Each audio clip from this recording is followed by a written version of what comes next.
Today we're going to have a daunting task. We are going to overview the entire 5 books of Moshe in 1 hour. Leave that. So whenever I teach the Chumash, I always start off with a little introduction. You have to ask yourself a question. What kind of book is the Torah? Is the Torah a history book? Is the Torah a law book? Is the Torah a story book? Is the Torah all of the above? What's the answer? Instructions. Well, I gave you a choice. History book, law book, story book, or all of the above? All of the above, definitely. It contains history, it contains laws, it contains stories, right?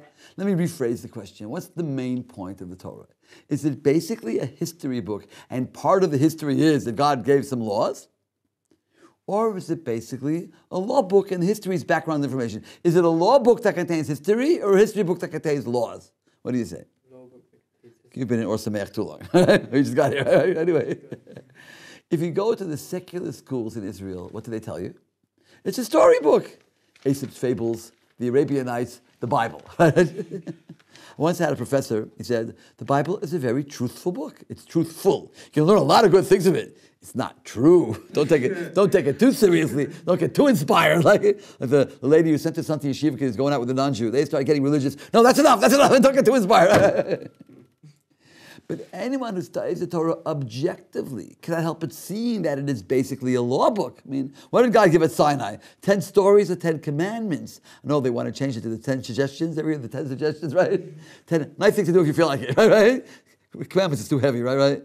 But it's still the 10 commandments. The Torah happens to be a very poor history book because things are not necessarily in chronological order, right? You have things that happen later that are written before. You have big gaps in the middle. There are 10 generations from Adam until Noah, just a list of names. He gave birth to him. He gave birth to him. He gave birth to him. Nothing important happened in the period of over 1,000 years. And from Noah to Abraham, again, 10 generations, list of names. We come to the star of the show, our father Abraham. How old was Abraham when the Torah begins talking about him? Anybody know? 75. You know, you're talking about the Midrash. That's the Midrash, right? He was 75. Look in Parshas Lech Lecha. It's in the Torah. Look on page 55 in the Art Scroll, right? Chapter 12, verse 4 in the book of Genesis, right? Abraham was 75 years old, right? What happened until then? Nothing important, right? So we have the Midrash. The Midrash is the oral tradition which fills in a lot of the gaps, right? But the Torah happens to be a very poor history book. And our tradition is, it is basically a law book, and the stories are there for background information. And therefore, the conclusion is that every story and every detail of every story is coming to teach us a lesson. And we must ask, what lesson is it coming to teach us? When you read a novel, you don't ask, why is this detail? Why is that detail? It's telling a story, it's telling you a lot of details, right? But if it's a law book, it's a story in a law book, it must be there for a purpose. So when we study Chumash, the first thing is, what does it teach us? Well, every single detail is there to teach us a lesson. That's my first introduction. When you study Chumash, every detail is to teach us a lesson, because it's not a storybook. Second introduction. When a person writes a book, what do they write about? Things that interest them or things that don't interest them? What do you say? Things that interest them, if it's sports, if it's science, if it's math, whatever it is, right? We claim this is a book that the Almighty wrote. Let's try to figure out what kind of things interest God, right? So turn to page 2. 3 in the English, page 3. In the beginning, God created the heaven and the earth. The heaven. Billions of stars, galaxies, endless space. And the earth. You ever see a picture of planet Earth from outer space? A speck, a little speck, right? A blue speck, right? It's got water on it, that's why it's blue. It's like someone saying, I went to Paris, I saw the Eiffel Tower, and behind my hotel room there's a little doghouse. I mean, it doesn't even go together, right? And the next verse begins, and the earth was, and from that point on, the Torah talks about the earth, and not about the heavens. Conclusion, what interests God, the heaven or the earth? The earth, right? Then we have the 6 days of creation. And God creates the sun, the moon, the stars, the trees, the grass, the birds, the fish, the animals, the insects, the beetles. You know what beetles are, right? And then he creates one man. Again, what is one man compared to an entire planet Earth? A speck. Yet the rest of the Torah does not talk about the animals, does not talk about the fish, does not talk about the birds, does not talk about the trees, the grass. It talks about man. Conclusion, what interests God? Man, right? Adam was a great man. He was given a test. He blew it. Right in the beginning of the Torah, we have, the first, right in the beginning, we have the basic concepts. The concept of creation, the concept of free will, the concept of reward and punishment, right in the beginning. Then there's a list of names. He gave birth to him, he gave birth to him. This does not interest God. This is fast forward. This does not interest God. Till we get to the second part of the Torah, right? See, the reason why he says all their names, how many years they lived, is we want to make a chronology. If you look on page 53 in the art scroll, there's a chronology from Adam until Jacob, right? How many years they lived. So you want to know how many years they lived in order to make the chronology. So it tells us how many years they lived. But the details of their life does not interest God. Fast forward, right? Till we get to the second parsha, which is on page 31. 31, Parshas Noach. And how does Parshas Noach begin? These are the generations of Noach. Noach was a righteous man. And here we have an entire portion dealing with Noach. Conclusion, what kind of men interest God? Righteous man, right? Righteous man, right? And after Noah, again, a list of names, fast forward till we get to our father Abraham and Isaac and Jacob and Moses. And from that point on, the Torah talks exclusively about who? The Jewish people. From the birth of Abraham on, it talks about one thing, the Jewish people. Conclusion, what interests God in this world? The Jewish people. Right? Doesn't mean he doesn't care about the non-Jews. God's father, all mankind are God's children, right? But the Jewish people are special. I mean, as we see today, how the world is obsessed with the Jewish people, right? The world is obsessed with us, right? How big is the state of Israel? Something like New Hampshire, New Jersey, about the same size. How often is Israel on the front page of the New York Times? Almost every day. How often is New Hampshire, New Jersey? Not very often, right? The world is obsessed with us, right? Now, turn to page 53. Let's see the chronology again. Something I'll say is very, very interesting, right? It starts off with Adam. Now, Adam was the witness to creation, right? Adam was the witness to creation. Adam opened up his eyes, because, see, when God created the world, there were no witnesses. No one actually saw him, God created the world, right? You can deny God created the world. But Adam opened up his eyes and he said, Mama, no mama. Papa, no papa. I assume Adam did not have a belly button. What's a belly button? A umbilical cord, right? He wasn't born for a woman, right? He didn't have a belly button, I assume. Right? He probably didn't have it either, I assume, right? Besides that, he was a prophet. God spoke to him. So Adam could tell his children, I know God created the world. How do you know? I opened up my eyes. I saw a world in full bloom. No father, no mother, no belly button. And God spoke to me, right? He was a witness to creation, right? Now, if you look on the chart, Adam lived to be 930, right? And go down, and he died in the year 930. If you go down 1, 2, 3, 4, 5, 6, 7 names down, you get Methuselah. Methuselah was born in the year 687, right? He lived the longest. He lived to be 969, right? So he saw Adam. And I assume Adam told all of his children and grandchildren, right? That I'm the first man. I had no father, no mother, no belly button, right? And God spoke to me. Who is the grandson of Methuselah? Look two names down. Who is it? Noach. Noach was the grandson of Methuselah. And Noach was born in 1056, and Methuselah died in 1656. 1656 was the year of the flood. You see the line, that was the year of the flood. So Noach heard from his grandfather, who had seen Adam, about creation. Now, what year did Noach die? In 2006. Go all the way down the chart to the bottom. You see Abraham. Abraham was born in the year 1948, the state of Israel, right? 1948, right. And he saw his great-great-great-great-grandfather Noah. So I assume Noah told Abraham about the flood.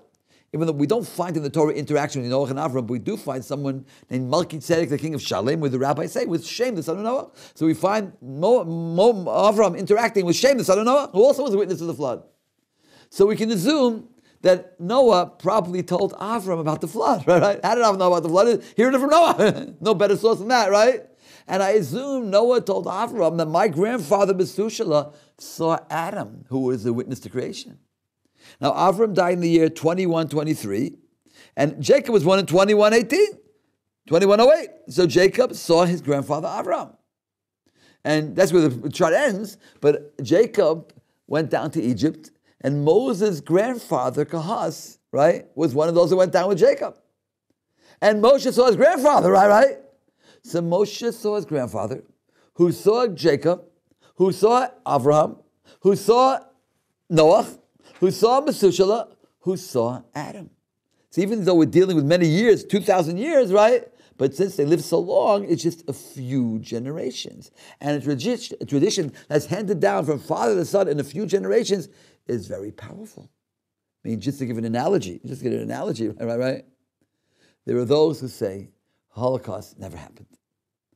You know, anyone in his right mind will find it very difficult to believe that it's possible for a person or a group of people to make up a lie on the scope of the Holocaust and get the world to believe it if it didn't really happen.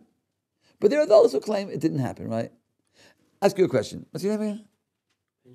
Benjamin. Do you think it's possible to convince a Holocaust survivor the Holocaust never happened? No, he was there. Right. How about the son of a Holocaust guy? Could you convince him it never happened? Probably not. His father was there. How about the grandson? Maybe a little bit easier, but still his grandfather was there. Even the great-grandson. My grandfather said his father was there, right? When you're dealing with an event that happened to a nation and they handed it down, that's very powerful, right? Here we're dealing with a tradition that was handed down, right? Now, just to begin the Torah, we have to start off with belief in God. And I just tell you that the simplest evidence of the existence of God, the simplest, right, argument for the existence of God goes like this. We ask someone a simple question. Ask someone, tell me, Benjamin, did you create yourself or were you created? Created. Can you prove it logically? Let's prove it logically. Either you created yourself or you're created, right? Now, if you created yourself before you created yourself, either you were here or you were not here, all right? Now, if you were here, then why'd you have to create yourself? You're already here. If you're not here, how'd you create yourself if you weren't here? Must be you were created. Make sense? Yeah. And the one who created you, let's say your mother, right? Did she create herself or was she created? Also, same argument. Right? Either she was here or she was not here. And the one who created her was also created. Now, we know the process started. What's the proof the process started? Because you're here, right? Question, how did it begin? There must have been a being that was not created that created the first being. Otherwise, who created God? So if someone created God, who created the one who created God? Right? It's like evolution. The first one-celled amoeba evolved, but where did it come from? From another planet. Does that answer the question? Where did it get on the other planet? From another planet, right? That doesn't answer the question, right? How did it begin? All right, so that's basic Jewish belief. So the book of Bereshit starts off with concept of creation, right? Adam's in the Garden of Eden, right? And God gives him a test. Don't eat from the tree of knowledge of good and evil. So you have to ask the question, right? Wouldn't you think it's a positive thing? You know, the difference between good and evil? Why is it a sin to eat from the tree of knowledge of good and evil? Okay, so God said no, but why? Why? So I think the answer is very simple. Good and bad is very subjective. It was a good lunch. It was a bad lunch. It was a good class. It was a bad class. It was a great class. What do you say? I don't know. It was a great class. I was making it. Can you think of some other criteria one can base a decision on which is more objective than good and bad? What would it be?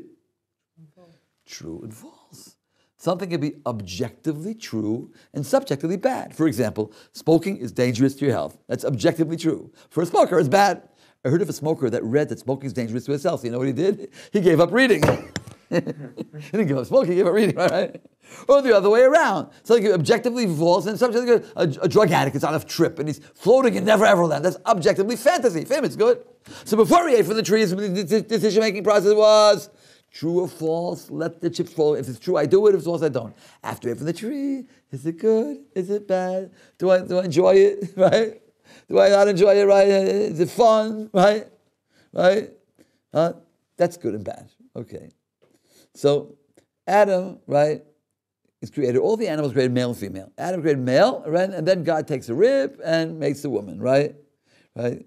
No, the joke goes like this. God says to Adam, I got a wife for you. She'll be your slave. She'll do anything you want. She's beautiful and wonderful. How much does she cost? An arm and a leg. Well, what can you get for a rib? Okay. Okay. The girls don't like the joke. Anyway, but the rabbis say, why the rib? She should be close to his heart. Not from his mouth, she shouldn't talk too much. Not from his feet, he shouldn't walk around too much. Not from his hands, she shouldn't feel. Next to his heart, he should love her. That's why it's from the rib, right? But why did he create all the animals, male and female? And then he creates man all by himself. And then he sees all the animals, the male and female. Why don't I have a wife, right? And then he creates a wife. Because he wanted Adam to feel that he's missing something. When you feel you're lacking something, then you appreciate it more, right? Right? My brother got married at a very young age. The first girl he met, right? Me, it took 7 years till I found a wife. I appreciate it more, right? Thank God we had children right away. I have a brother-in-law, it took him 12 years to get a child. Thank God he has two children now. You appreciate it more, right? Before you're married, you're a half a man. And after you're married, then you're really finished, okay?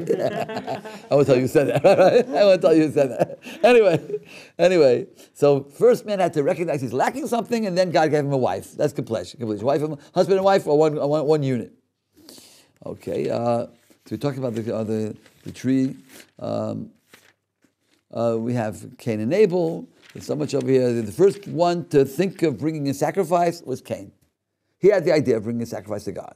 But it's only symbolic. He can't give God anything, right? So he made an altar and he burnt he brought the produce that wasn't rotten, the rotten produce that wasn't good anyway. Right? Well, it's a thought that counts, right? It doesn't really matter. Comes his disciple Abel and learns from him and says, hey, that's a great idea. You have to give God something symbolically, right? But why the best? Give him the best. He brought him the best of the flock. And a fire came down and consumed that of Abel and not of Cain. And now Cain is angry. That bum, he was my student. I taught him everything he knows, and he gets better than me. Wow! Usually, teachers aren't jealous of their students, and fathers aren't jealous of their sons, usually. Anyway, so he murdered his brother. The bloods of your brother are crying. When the bloods of his children and grandchildren, all generations, right. First murder, right? And then, again, reward and punishment. He's exiled. Finally, we get to the flood, and the flood is the concept that man is responsible for the universe. Man can destroy the universe, and man can save the universe, as Noah did, right? Noah was a righteous man. One righteous man can save, right? You should know that there's evidence of the flood all everywhere. That the world was covered with oceans, right? They find deep sea, fossils on Mount Everest, right. In the scientific world, they try to cover it up with this, what's it called, the ice age, right? It was all one big glacier. That's to cover up the evidence of the flood. Besides which, it's almost every ancient nation has a mention of it. The Gilgamesh epic, right? From the old cuneiform from Babylon mentions a flood, right? Berosus the Chaldean, the contemporary of Alexander the Great, brings it from ancient sources, right? There was a flood and there was a tower. Almost every ancient nation has some tradition about a flood, and that's one of the most common. You call it myths. We call it. They in their books it's myths, right? Our Torah tells the details, the purpose of it, to teach you this lesson. The lesson is that man is responsible for the world. So we have Bereshis, Noah. That's human history. When we get to Lech Lecha, now we begin Jewish history, right? God chose Abraham because Abraham chose God, right? They say, the anti-Semites have a famous statement, how odd of God to choose the Jews, right? Our answer is not so odd. The Jews chose God. The Jews chose God, right? So the Midrash says that Abraham when he was born, there was a despot named Nimrod. He was the dictator. And the stargazers told Nimrod, this baby Abraham's going to make you trouble, kill him now, all right? Okay, off with his head, all right? Meantime, his father switched him with a slave baby, right, and hid him in the dungeon. He spent his formative years in the dungeon. Different opinions how many years, but when he got out of the dungeon, he had his intelligence. He was a brilliant man. He saw the world. Where'd it come from? Now, we never asked that question because we're infants. We never think about it. When you get into adults, we're used to it, right? He saw the world the first time. Where'd it come from? A wheel doesn't turn itself. Must have had someone made it, right? He sees the sun. Maybe that's God. Goes down. Maybe the moon. He came to the conclusion with his brilliant mind, there must be a God you can't see who controls the world, right? And what does that God want us to do? He took it another step. What does he do all day? He gives us air to breathe, and food to eat, and clothes to wear. He gives us and gives us and gives us. We have to emulate God and give kindness. His world was into idolatry, right? Which was human sacrifice, right? And he was telling kindness, right? So the story goes, his father had a store, Terach, that sold idols, right? That's Terach house business. He said, thank God, right? Thank God, right? And one day they had to go to the temple. They left Avram minding the store, like the joke about the guy in his deathbed. Where's my wife? She's right here. Where's my daughter? She's right here. Where's my son? He's right here. Who's minding the store? Okay. Anyway, so they left him minding the store, and a lady came to bring a sacrifice to the idol. He said, lady, You're 40 years old. This idol, yesterday it was a tree. We chopped down the tree. Half of it we used to firewood. The other half made an idol. You're going to bring a sacrifice to an idol that's younger than you? She didn't know about the theology. Okay, left her sacrifice, went home. He had a great idea. Avram takes an axe, chops down all the idols in the store except for the biggest one. Puts the axe in the hand of the biggest one. Puts the sacrifice in front of him. The family came home. Avram, what happened to our idols? What did you chop down? I didn't do a thing. A lady brought a sacrifice, and all the idols fought over who gets it. And the big one took an axe, chopped down the idols, and took it. Are you crazy? It's just wood and stone. Say, may your ears hear what your mouth is saying. It's just wood and stone. How can you worship it? That's heresy already. Now his father takes Avram to Nimrod. I got a problem with my son, right? He needs a little bit re-education. Soviet Union gave you re-education for communism, right? I think he thinks the world is created by an invisible God, So Nimrod says, I don't know exactly how my car runs. I don't think there's an invisible horse pulling my car. What do you say? Is there an invisible horse pulling? I don't think so, right. So Nimrod says to Avram, I'm God, I created the world. Oh, you're God. Show us a sign you're God, Nimrod. Stop the sun for 1 minute and give us a sign. I got a better proof from God. It's called trial by fire. You know what trial by water is? He used to take the Christians, tie them up and say, we'll throw you in the river. If you drown, we're right. If you don't drown, you're right. Good try. We'll throw you in the furnace. If you burn, I'm God. If you don't burn, I'm not good. Is that a good proof? What do you say? Okay, threw him in. And a miracle happened. He came out without a scratch. Now Nimrod's in trouble. Right. So he sent him into exile. Right. That's the story. That's not in the Torah, but that's in the Midrash. Right. So God appears to Avram when he's 75 years old and says, "Leave your land, your birthplace, your father's house." Right? Isn't it out of order? First you leave your father's house, 1442 46th Street. Then you leave your birthplace, New York City, and then you leave your land, America. Right? It's out of order here. But he's telling him, get out of the influence of your land, your country, that's first of all. And not only that, the influence of your birthplace, that's even harder. And the hardest of them all, the influence of your father's house. And go to a land that will show you, I will make you a great nation, I will bless you, I will make your name great, and you'll be a blessing. Usually when someone travels, in those days, by the way, traveling was very dangerous. The security was the family clan. Anyone could just kill you and take your money, right? Take your wife, like when Paro happened, right? And if someone travels a lot, they live a nomadic lifestyle, they don't have time to amass a lot of money, to get famous, to have a lot of children. That God promises you. Even though I'm telling you to travel, I'll make you a great nation. You have a lot of children. I'll bless you. I'll have a lot of money. I'll make your name great. Abraham Lincoln, Ibrahim Pasha, right? Very famous, right? And you shall be a blessing. You shall be the source of the blessings, right? So the rabbis say that the book of Genesis is planting the seed for the Jewish people. Whatever happened to the forefathers, happened to the children. For example, Abraham goes to Israel as God told him. There's a famine in Israel. He's got to go down to Egypt. In Egypt, they make him trouble. They take his wife. God brings plagues on Pharaoh, and Abraham leaves Egypt with a lot of money. Sound familiar? Right? That's what happened later to the Jews. There was a famine. They went down to Egypt. Pharaoh made us slaves. God made plagues. We came out with a lot of money. Everything the forefathers did, they were planting a seed. So Avram wants to be a nation, right? He's praying. He promises he's going to be a nation. And finally, he has a son at the age of 100, right? And God tells him, take his son and bring him for a sacrifice. And this is called the paramount sacrifice in the Torah. Abraham went and took his son for a sacrifice, right?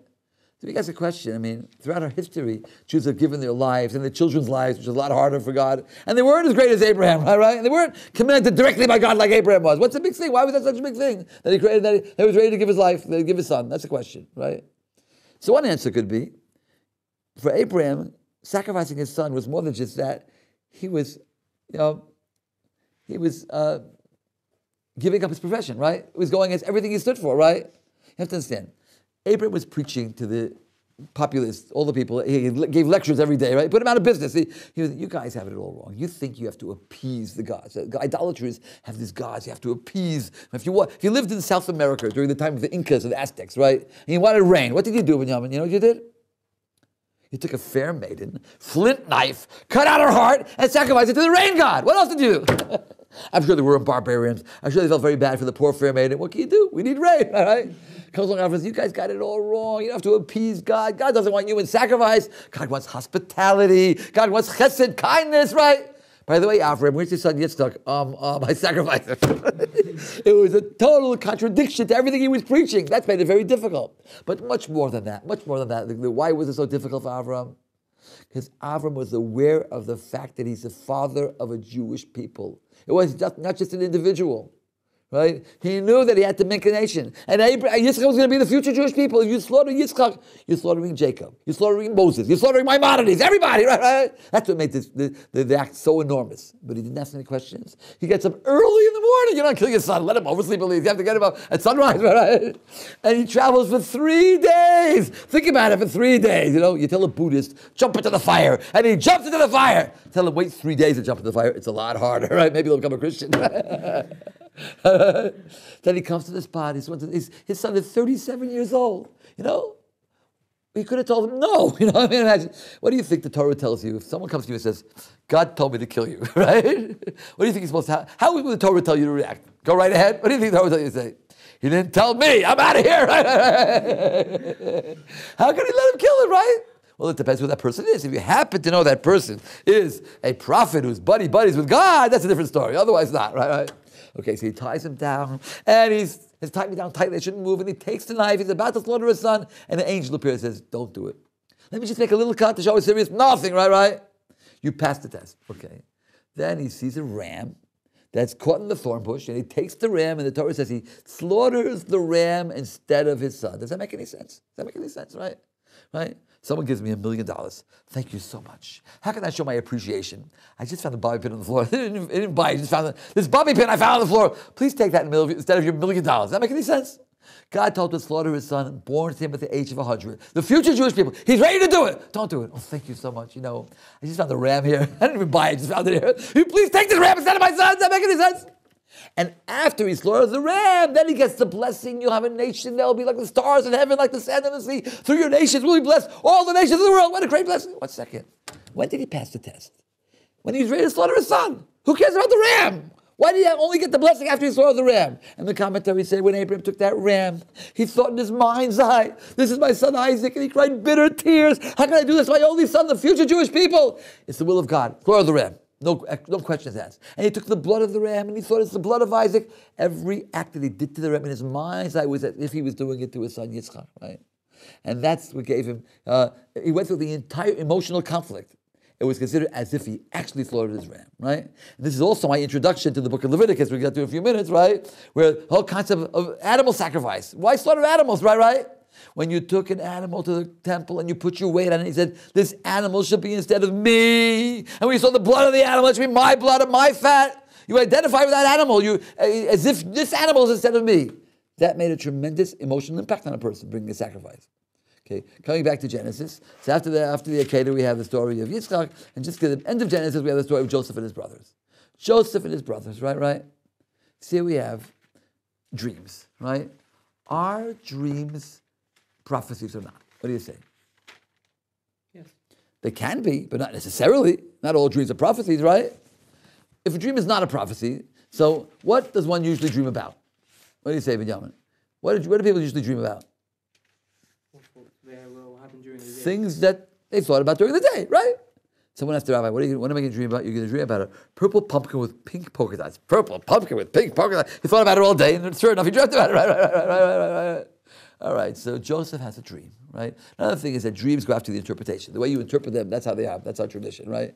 As we go, if you have a bad dream, you're supposed to go to 3 people and say, I had a dream. And say, it was a good dream, right? So Joseph is the youngest of the brothers, right? Parshas Vayeshev. And he has a dream. He sees 12, they have bundles of wheat, they're bowing down to him. His brother's bundles are bowing down to his bundle, right? Wheat. They weren't shepherds, they were farmers. They weren't farmers, they were shepherds. He should have dreamt about goats and sheep. Why he's writing about reeds, right? And he told it to his brothers, right? And they said, are you going to rule over us? Immediately, they interpreted the dream, right? They interpreted the dream, right? Oh, he didn't like that, right?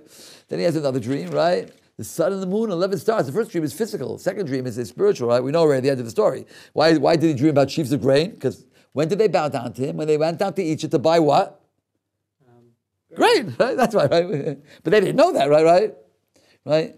And every time the brothers did something wrong, Joseph would tell the father, because he loved them. He wanted them to improve. He wanted them to become better, right? And the Torah says, and the father interpreted, right? We're going to bow down to you.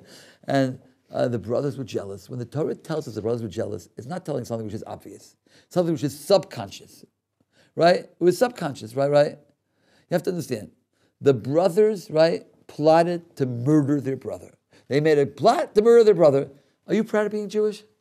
You know, we're proud of being Jewish. Our ancestors were so wonderful, so noble. They plotted to murder their brother. That's why our ancestors were, right?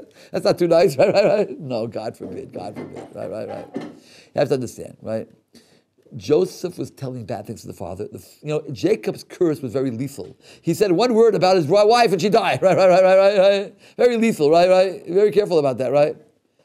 They said, you know what Joseph wants? He wants the father to get rid of us. He wants to be the continuation of the line. Right? His dreams are not prophecies. His dreams are what he's thinking about during the day. All day long he's thinking about ruling over us. That's why he's dreaming of those dreams. And he wants the father to curse us so we could be Abraham, Isaac, Jacob, Joseph. And if someone's trying to get you, what's the Jewish law? Get him first. Someone's getting up 5 o'clock to kill you, get up 4 o'clock, kill him first. Get up early. The Israelis, that's the one thing to get right. The Israelis, there's a car of terrorists on the way to Israel, all of a sudden they hear a helicopter zap, right? That's the way to do it, right? So they plotted. They convened a court of law, a Beis Din, and he decides the death penalty. He's trying to kill us, right? We got to get him first. Then they convened the sentence, life in prison. They sent it down to each, right. So when the Torah tells us they were jealous, it was subconscious. They were not aware of the fact they were jealous. They felt they were doing the right thing. He's trying to get us. His dreams aren't prophets. He's trying to get us, right. And for 20 Yom Kippurs, every year Yom Kippur, they start crying. Bam, we sinned, we sold Joseph. I said, no, that was right. The father has so much pain. The father has such sorrow. He can't get over it, right? It's not our fault. It's a rotten son. For 20 years, every Yom Kippur, they told themselves, it's the right thing. We did the right thing. He was trying to get us. His dreams are not prophecy. We were not jealous. He was trying to get us, right? It's the right thing to do, right? 20 years later, skip ahead in the story, they find themselves in Egypt, bowing down to the viceroy of Egypt, right, on their heads, right? And he says 2 words, Ani Yosef, I am Joseph. And their world explodes in front of their eyes. What? You're Joseph and we're bowing down to you? That means the plagues, the dreams were prophecies. That means he wasn't trying to get us. That means we were jealous. That means all the pain we caused our father all these years was our fault. Wow. They couldn't open up their eyes. And they couldn't open up their mouths. And the rabbis say, woe is us on the day of judgment. Every one of us has good excuses, right? Not my fault, his fault, her fault. We get to heaven, all is going to vanish in thin air. That was the lesson of the Joseph brothers. The Torah tells us they were jealous, but it was subconscious, right? In the end, they found out they were jealous. Why did Jacob cry for someone for 20 years over his son? Is that the Jewish way? He's supposed to mourn forever, We have Shiva, we have Shloshim, and that's all, right? Get it out of your system. You're not supposed to mourn all over. Besides, he had 12 sons, only son we can understand more. 12 sons, one died. It's a terrible tragedy, but you get over it, right? You have to understand the very important principle of the book of Bereshis. The book of Bereshis, right, I call it the Jewish people principle. Jacob was aware of the fact he has to have 12 tribes. And if one's missing, it means he missed the boat, right? We find this before as well. Rachel says to Jacob, if I don't have a son, I'm dead. It's like, what are you talking about? If I have a son, I'm dead. I want to be part of the Jewish people. When she gives birth, the competition between the sisters, more babies. It wasn't because they like cute babies. Every baby was a tribe of Israel. They wanted to be part of the Jewish people, right? And Rachel's dying in childbirth. And the midwife says, don't be afraid. It's a child. So don't be afraid. He's dying, right? The whole goal was to make a Jewish people. And I can't go into it now, but that was the story of Potiphar's wife wanted to be part of the Jewish people. And Tamar and Judah part of the Jewish people. It's the Jewish people principle, right? That's the book of Bereshis. Now we skip to the book of Shemos. The seed grows into a nation. Starting off as slaves in Egypt, right? And the 10 plagues, all the basic fundamental principles of Judaism are there, right? The going out of Egypt, the story of Passover is the basic fundamental evidence of the Torah, right? If I would ask you a question, Benjamin, what would be the greatest miracle anyone ever claimed in history? Greatest miracle anyone ever claimed, what would it be? I'll tell you. Even bigger, I'll tell you. It's a trick question. Okay. Imagine all the stories in the Torah aren't true, God forbid. We never went out of Egypt, never split the Red Sea, never received the Torah on Sinai. And one year, all the Jews in the world got together, had a big meeting, and they all agreed. Greatest miracle anyone ever claimed. Did Jews ever agree on anything? In America, you have 3 or 4 political parties. We have 30 political parties. Jews never agree on anything. Greatest miracle, they all agreed they're going to play a hoax on their children. They're going to make up a story about the going out of Egypt and Passover. You got the scenario is, it never really happened. The Jews got together, had a meeting. They all agreed they're going to make up a story about going out of Egypt and tell the children this hoax. Got the scenario?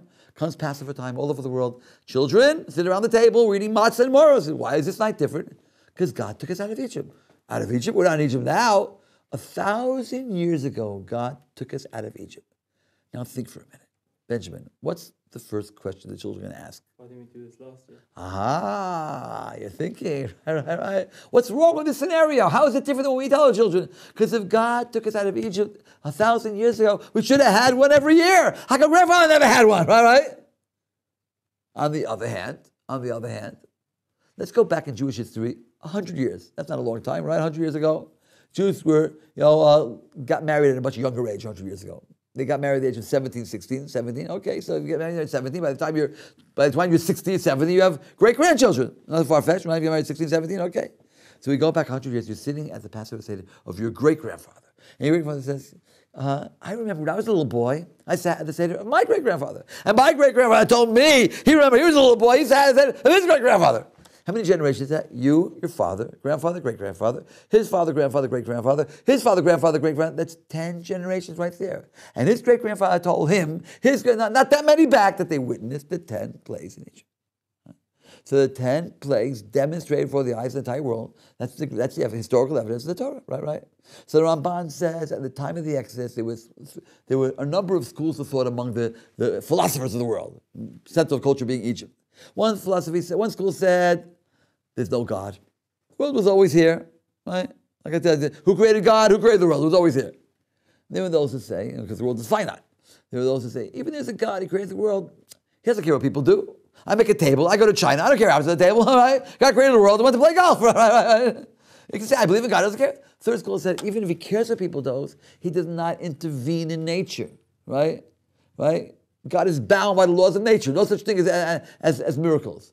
And the fourth school of thought says he doesn't communicate with mankind. No such thing as prophecy, right? Avram wanted to circumcise, his neighbors wanted to kill him. Even though he kept the entire Torah before it was given. I even believe Avram wore a black hat. That's my personal opinion, right? He spoke to God without his black hat, whatever, right? But why were they going to kill him for circumcision? Because the creator of the universe commanded me to have a circumcision operation. God spoke to a cockroach, do me a favor, have an operation. Ridiculous, right? Man, in their view, is a big cockroach, right? So these are the four schools of thought. Says the Ramban, the 10 plagues disproves all four of these schools of thought. The 10 plagues demonstrated God created the world. As I said before, when God created the world, there were no witnesses. No one saw except for Adam. There were no witnesses, right? One time in history, right? God created the water, turns to blood. The fish die. The animals, animal plague, wild animals. The insects, locusts, lice, atmospheric conditions, darkness, hail. Human beings. Firstborn. Can you tell the firstborn is, Benjamin? Take 100 people, we'll make blood test, urine test, x-ray, brain scan, whatever you like. Can you tell who the firstborn is? Maybe. No, only his mother knows for sure. No way, only his mother knows for sure, right? And here God knew exactly the firstborn. That's pretty impressive, right? And every plague was warned by Moshe. God says to Pharaoh, let my people go. God, I care what you do. He intervenes in nature. Each prayer was, so this, and Moshe predicted them. There's such a thing as prophecy. And it also proves that Moshe was a true prophet, which subsequently proves the entire Torah. I know Moshe is a true prophet. I know everything's true, right? And even though that was just that generation, every generation after that, when we do the mitzvahs, we have the Pesach Seder, we eat the matzah and maror, we relive all the events that happened. So 10 plagues, we have the going out of Egypt, then we have the pinnacle, the revelation on Sinai. The entire Jewish people became prophets, right? They all heard God speak at Sinai, right? And the verse says, God tells Moshe, you will hear me, I will speak to you, and they will hear me speak to you, and they will believe in you forever. That's a very important point. Right? What does that mean? When the proof that Moshe was a prophet because the people heard God speak to Moshe, right? The analogy is given of a Hasidic rabbi who passed away, and he had two sons. And there was a big fight who should be the next rabbi. Half the town supported one son, half the town supported the other son, right? Then one morning, one son gets up, our troubles are over. Father appeared to me in a dream last night, told me I should be the next rabbi. Do you think the people bought that, Benjamin? Do you think that? No, why not? Next day, the other brother get up and say, he came to me and said he changed his mind. Right? So if God wanted you to be the next rabbi, he should have called us. Why did he tell you? He should have told us, right? In our case, how do we know what it's about? The entire Jewish people heard God speak to Moshe. They heard the 10 commandments, right? And that's how you know it's a God. Let's go through the 10 commandments very quickly. I am the Lord your God who took you out of the land of Egypt. So here is a mitzvah. What's a mitzvah exactly? It seems to be a statement. What should I do about it? Therefore what? Do what? Does it mean believe in God? Is there a commandment to believe in God in the Torah? Is that one of the 613? What do you say? Believe. To believe in Hashem. Is that one of the 613? Some say yes, some say yes. But the Rambam seems to disagree. And the answer is very, very logical. The answer is impeccable. The logic is impeccable. Because there cannot be a commandment to believe in God. Why not? Because if I don't believe in God, who's commanding me, right? I have to have a commander before I can have a commandment, right? And if I already believe in God, no one has a commandment for. I believe in Him. Do you believe in God? Yes, believe in God. I already believe in Him, right? If you don't believe in Him, there's no one's command. You already believe in Him. Then who's commanding? You already believe in Him. What do you need a commandment for, right? Therefore, the Rambam understands that believing in God is a prerequisite. Before you can have commandments, you have to have believe in God. You have to have a commander, right? So what's the first commandment? Know there's a God. How do you know there's a God? There's many ways to know there's a God, but the easiest way is called the design proof. When you see design, you know there's a designer, right? Design proof, right. You see dominoes on the floor. Can you tell if they fell randomly off the floor if somebody set them up on the floor? Can you tell the difference, right?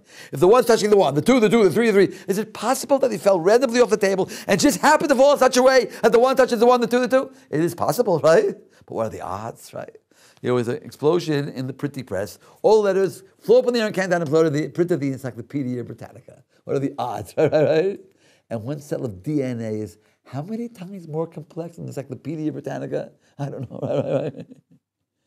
You eat an orange. Ask yourself one question. What color is the inside of the orange peel, right? It's white. Why is it orange? Outside's orange, right? Because no one sees the inside. Hold on 1 minute. Who told the orange tree there's a person, has eyes, and he's not colorblind? How did the orange tree know? An unripe orange is green. Blends in with the leaves. Hard to see it, right? It's hard to take it. It's attached very tightly. When it gets ripe, bright orange, it comes off very easily. When it falls on the ground, it rots, right? You see? Design, right?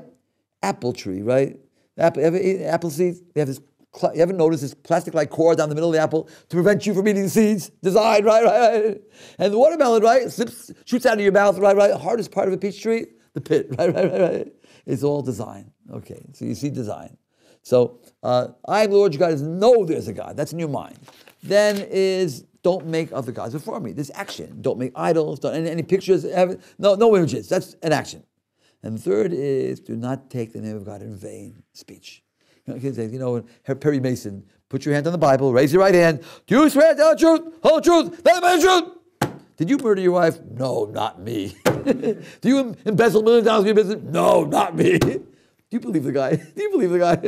No. But you made so why bother making it? But he put his hand on the Bible, right? How come you don't believe it, right? You don't believe it anyway. Why bother making him put his hand on the Bible? There was once a time, I don't know when this system started, where even non-Jews were afraid of perjury. They put their hand in the Bible, they were afraid to lie, right? And the rabbis say when God said the third commandment, the entire world trembled and all the non-Jews heard it. This is action. This is speech. Then we come to concretize this. Remember the Shabbos day, 6 days work, 7 days don't do work. That's how you concretize your belief in God. Honor your father and mother, even though the first tablet are laws between man and God. Second tablet, man, your fellow man, right? Don't murder, don't steal. Wouldn't you think honor your parents should be on the second tablet, right? But it's on the first tablet. If you want to honor God, you have to honor your parents. Your parents give you everything. It's concrete. They brought you to this world. They gave you food. They gave you clothes. They changed your diapers, right? If you don't have no respect for your parents, how do you expect to honor God, who is more abstract, right? So first honor your parents. Then comes the second tablets. Don't murder, don't steal, don't commit adultery. These are actions. Then comes don't take God's name, don't bear false witness. That's already speech. And then we get to don't covet in your heart. Don't covet doesn't mean, oh, you got a nice tie, where can I get one? You got a nice car. It means, I want yours. Thinks you divorced your wife, I want to marry her. Tell you, I want to marry her. So why does it change the order? In between man and God, it's from thought to action to speech. From man and your fellow man, no, it's from action, speech, and thought. And the answer is, when it comes to man and God, the most important thing is the thought. Know there's a God. That comes first, right? You can put tefillin on a monkey; it's not worth anything, right? Action without mind is nothing, right? First, know there's a God, and then do action and speech. When it comes to your fellow man, the most important thing is action. I don't care if you hate the guy's guts, but don't murder, don't steal, don't commit adultery, right? And not only that, don't bear false witness speech, and not only that, don't even covet in your heart. That's how Rabbi Hirsch explains this. Then we get to the book of Leviticus, right? So the beginning of the book of Exodus is the going out of Egypt. The climax being the splitting of the Red Sea, right? We're up to the splitting of the Red Sea. Oz Yashir Moshe, right? Then did Moshe sing, right? Oz is Aleph Zayin 7:1 equals Got calculators? 8, right? It's Aleph Zion, right? 8 is 8 days of the 8 days of the circumcision, right? Before they went out of Egypt, they circumcised, right? In the merit of the circumcision, the Red Sea split. Another place it says, Hayam Ra'ava Yana. The sea saw and ran away. What did the sea see? Got it right? The sea saw the bones of Joseph. It says Joseph ran away from his master's wife, right? What's the connection between the bones of Joseph, this circumcision, and splitting the Red Sea? Seemingly it's three unrelated things. What's the connection between them, all three? And the answer is, when the Jews went out of Egypt, the first thing was God has to establish the place of the Jews in the world, and that is supernatural. The Jewish people are above nature, right? We're above nature. How do we? That is the Red Sea, right? How do we come to be above nature? How do we come to be above nature? Because we control our nature. The circumcision. Why is that? In that particular part of the body, the sexual organ, to control your sexual organ, to strain the strongest urge that the man has, control it. We control our nature. And who's personified that?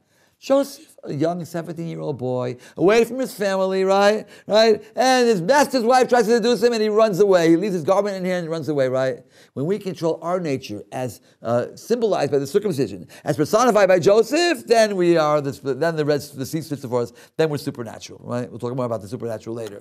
Okay, so that's the book of Exodus. And the end of the book of Exodus is at Sinai and in the Red Sea, the Jewish people became prophets. God did not want this to be a one-time event. So he told us, build a tabernacle. The tabernacle was a portable temple that traveled with them in the desert, and that's where God's presence was felt. Even though God's presence is in the entire world, but he was able to concentrate it in this one spot, the tabernacle, which was a beautiful building, right? Very symbolic, right? And there, we've God's presence. And the tabernacle was 40 years in the desert. When they came into the land of Israel, they set it up semi-permanently in a number of places, right? Finally, David brought the Ark of God to Jerusalem. Solomon built the first temple, stood 410 years, destroyed by the Babylonians. 70 years later, second temple, 420 years, destroyed by the Romans. Today we have left the Kotel. What's the Kotel? Western Wall. I compare the Kotel to a bottle of perfume. Take a bottle of perfume, spill out all the perfume. Now smell the bottle. Smells good? Still a few drops left, right? We had all this spirituality.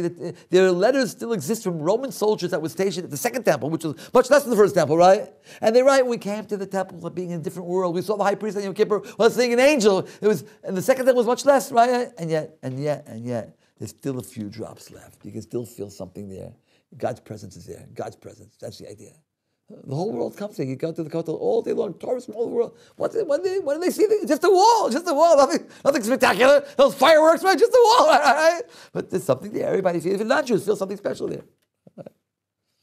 You have spirituality in time. That's Shabbos. No matter where you are, you're in Honolulu. It's Shabbos. It's Yom Kippur. And then there's spirituality in space. It's a regular weekday night. You come to the Kotel. It's like Yom Kippur, right? My Rabbi said when he was a young boy, he was in Switzerland. He climbed the mountain at sunrise, and he prayed shacharis from the top of the mountain in Switzerland. What a beautiful way. And when he came to the Kotel the first time, he felt the same way. Okay, so that's the book of Exodus. We're going to get to the book of the Leviticus now, Vayikra. So we gave her the introduction. The introduction is the story of the Akedah. When a Jew came to Israel and to the temple and brought an animal sacrifice, he put his weight on the animal. This animal should be instead of me. And when he saw the slaughtering, it should be my blood. It made a terrible impact, tremendous impact. And there are different kinds of animals, right? Every animal has his own symbolism, right? The ox pulls a plow. I will actively be a worker in God's field. The lamb is God's my shepherd. I will trust in him. More passive. The goat. What's the symbol? What's the character trait of a goat? Stubborn, right? We'll pull a goat. Doesn't want to. You got my goat, right? I'll be stubborn no matter how hard they try to pull me away from God. The missionaries, right? I won't listen to them. I'll be stubborn, right? We burnt at the stake for God many times in our history, right? Then you have the bird, right? The bird, you flick off its neck, right? You squeeze its blood out, right? You tear it apart, right? Beautiful smell to God. What does it mean it's a beautiful smell to God? What is a beautiful smell to God? What does this all mean, right? So Rabbi Hirsch explains very beautifully the idea of the sacrifice. Symbolically, I slaughter the animal in me. I've got a body which is animal-like. I slaughter the animal. I take the blood which represents my life. I go over to the altar of God which represents God's service. I sprinkle the blood on the altar. I'm dedicating my life to the service of God. And I burn the meat on the fat on the altar. I'm burning the fire of godliness in the world. That's the concept, right? And the bird symbolizes a poor man. He can't afford a ox. He can't afford a cow, right? So a bird is very, very cheap, right? And the bird is a symbol of suffering. King David describes his suffering there. They're chasing me like a bird. They're trapping me like a bird, right? So we take this bird, we slick off his head, we squeeze out his blood, we tear out. Even if you slick off my head and squeeze out my blood, with every last drop of blood in my body, you can still burn the fire of godliness in this world. You can still sanctify God's name, right? And then we spread it out on the fire with all the feathers. We burn it with feathers. Beautiful smell to God, right? What does it mean a beautiful smell to God, right? Rabbi Hirsch says, it's an analogy. We have two senses which are very physical, taste and touch. You have to come into physical contact. Then we have two senses which are more spiritual, right? Eyesight and hearing, there's no physical contact. Smelling is in the middle. There is contact. Particles come into your nose. If your nose is stuffed, you can't smell, right? But they're very minute particles, right? Very minute particles, right? Someone comes to the temple to bring a sacrifice. They want to come close to God. They want to elevate themselves spiritually. But those feelings are very minute in their heart. God smells it, so to speak. He perceives those minute feelings in your heart like when someone smells. That's the analogy, right? But the rabbis ask a question. They burn the bird offering with all the feathers. Do you ever smell burning feathers? Is it a good smell or a bad smell? It's a horrible smell, right? So why is it a good smell to God? Say the rabbis, the poor man comes to the temple. He's a rich man, he just brought a burnt offering, a cow, takes half the altar. Or the middle-income man brought a goat or a sheep, takes a quarter of the altar. All he's got is a little bird. Put it on take off all the feathers, it's 2 by 2. He's very embarrassed. Says the Torah, you take that bird and spread it out with all the feathers. It should take a lot of room on the altar. The poor man should not be embarrassed. That's a beautiful smell to God. The fact that the poor man is not embarrassed, that's a beautiful smell to God. And there are different categories of sacrifices. The burnt offering, oleh. Burnt offering. Oleh means to go up. We're getting very clear, right? Oleh. Anybody know what oleh chadash means? You know what oleh chadash means? A new immigrant, right? Oleh chadash, a new sacrifice, right? I'm a new sacrifice, right? You come to Israel, a new sacrifice, right? Oleh chadash, right? It's burnt totally together. The burnt offering atoned. It was a free will offering. It wasn't required, and it atoned for bad thoughts or for not doing a positive commandment. Then there's a sin offering, right? Someone sinned unintentionally. It forgot it was Shabbos and turned the light on, right? These yeshiva students, that were secretly breaking the Shabbos, so they went into this little room and they were smoking cigarettes on Shabbos, and they forgot to close the window. So the rabbi came in, what's going on here? I said, oh no, I forgot it's Shabbos. I said, oh no, I forgot you're not allowed to smoke on Shabbos. The third one said, oh no, I forgot to close the window. That doesn't free you from the sin offering, right? Then there's the guilt offering, which is on specific things, and then you have the peace offering. Peace offering means I feel good. I'm not bad. I'm not depressed. I'm not suffering. Right? I want to from a good view. I want to something do good to God. Right? Shlabim. And there, the owner itself eats it. The part is burnt on the altar. Part came into the Kohen. The owner eats it with holiness and spirit. A non-Jew can come to our temple and bring a sacrifice, but only a burnt offering. By them, it's all or nothing. It's all or nothing, right? Either you're a monk, you're a priest, you're what's it called? You don't get married, right? Celibate, or if it feels good, do it, right? By us, Shabbos is a physical day or a spiritual day. Which one? It's spiritual. I would think fast on day. We eat, we sleep, we do physical acts. We want to make a harmony between the physical and spiritual aspects of our lives. So the peace offering is eaten by the owner, and one specific kind of peace offering is the Todah, the Thanksgiving offering. Thanksgiving offering, right. Someone who crossed an ocean or a river, was in a life-threatening situation, disease, in a dungeon, you got to thank God. Today we get called up the Torah, we say a bracha, hagomel, and then we make a party of, we make a suda soda, so thank God, right? But in temple times, you have to bring a sacrifice, right? Now, what's the theme of the book of Leviticus? The rabbis say, Iker Shechina b'tachtonim. The main place where God wants his presence felt is down here. This mundane physical world is the spot where God wants his presence felt. Right? It's not as mundane and physical as we think it is, right? Adam felt God's presence. But we have a catch, one catch. You can't have God's presence when you have sin.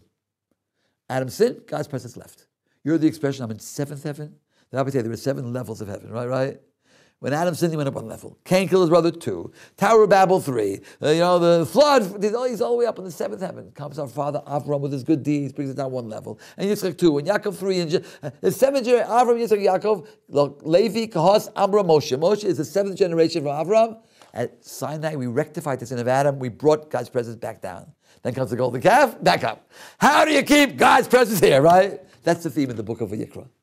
The first half deals with sacrifices. Symbolically, I kill the animal in me. I dedicate myself to God. That's the first half. Second half deals with how to keep God's presence in our midst even when we don't have sacrifices.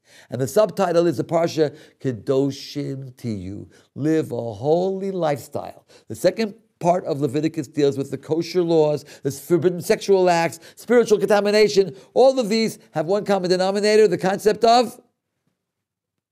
of living a holy lifestyle.